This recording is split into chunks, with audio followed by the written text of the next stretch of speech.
Okay, let's do this snapshot review of ownership. So we learned about in the very beginning of this particular unit about sole ownership, and we call sole ownership, where just one entity owns the property, as tenancy in severalty. Don't forget that we can switch the word tenancy for the word estate, freely interchangeable.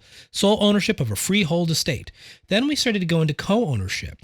And with co-ownership, it's ownership by two or more individuals. Remember, also corporations, partnerships, and LLCs can also hold title as well. The first one was tenancy in common. This is the most common, pun intended, one. In this one, co-tenants enjoy an individually owned, undivided interest, any ownership shares possible, and no survivorship. Any ownership share means one owner could own 25% and another owner can own 75%. It doesn't have to be equal.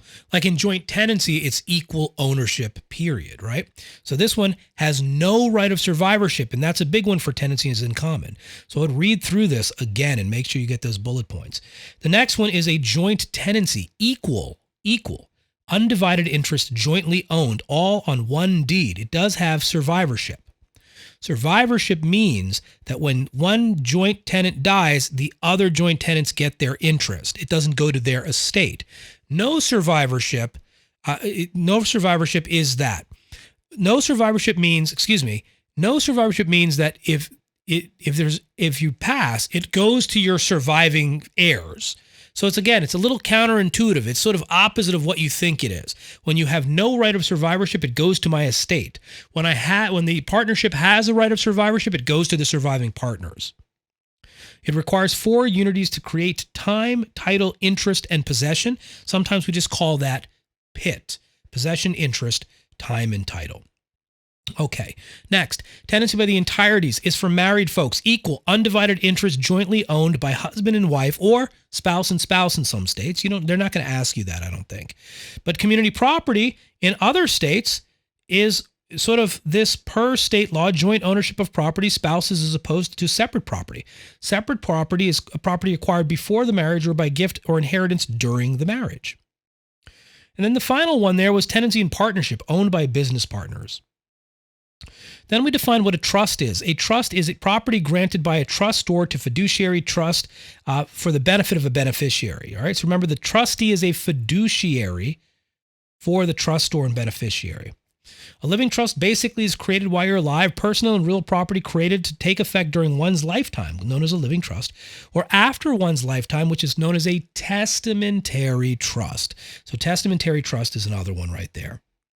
A land trust holds only real property ownership where the grantor and beneficiary are the same party. Beneficiary controls the property and does not appear on public records. That's a land trust. Ownership by business entities, we define what a corporation is. A corporation owned by stockholders, a board of directors, officers, directors run the business. Liability of the shareholders limited to the value of the shares. If I own a bunch of if Apple's entangled in a massive scandal, I only lose the value of my shares, right? They can't come after me personally. May own real estate in severalty or as a tenant in common. Partnerships are 2 or more partners. In a general partnership, all the partners run the business and share liability. In a limited partnership, the general partners run the business and are liable. Limited partners are only liable to the extent of their investment. Both types may own real estate. In a limited liability company, members' liability is limited like a corporation. Management is flexible. It's sort of like a partnership and a corporation get together and create a hybrid. Incomes passed through and taxed on a personal level may own real estate. The LLC is the preferred choice. It's fast, quick, and if the operating agreements are written properly, it's very powerful and battle-tested. So it's got all the right attributes of all of the elements, and it's got, it's fairly lightweight. Then we define what a condominium is, and that's freehold ownership of a unit of airspace plus an undivided interest in the common elements as tenants in common with other owners. May be sold, encumbered, or foreclosed without affecting other unit owners, and creation by the developer's declarations. The cooperative, ownership of shares in owning corporations plus a proprietary lease in the unit. Corporations have sole undivided ownership. And then we looked at the timeshare last. A lease or ownership interest in a property for the purposes of a periodic use by the owners or tenants on a scheduled basis. And that wraps up all of unit number 4. Excellent work. All the ownership elements, you guys did phenomenal. Again, remember what I would do is I would go through, I would start off by looking at the PowerPoints. I would then go through to the key point reviews. I would start my key point reviews to kind of overview some of the bullet points and the main topics.